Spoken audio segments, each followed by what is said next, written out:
Are you ready to laugh till you cluck?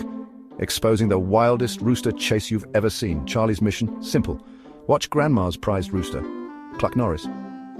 But one swipe through his phone and boom! Cluck Norris saw his chance for freedom. Charlie looked up to see the rooster sprinting like an Olympian. "Cluck! Get back here!" he yelled.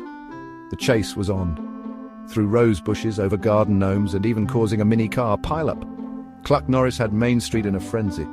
The grand finale, Cluck Norris in the grocery store, knocking over oranges and perching on the deli counter like a tiny warrior.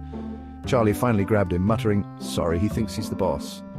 When Grandma got home and saw Charlie's viral escapade, she laughed so hard she snorted. Well, Cluck Norris proved he's worth every penny. Now that's a clucking good time.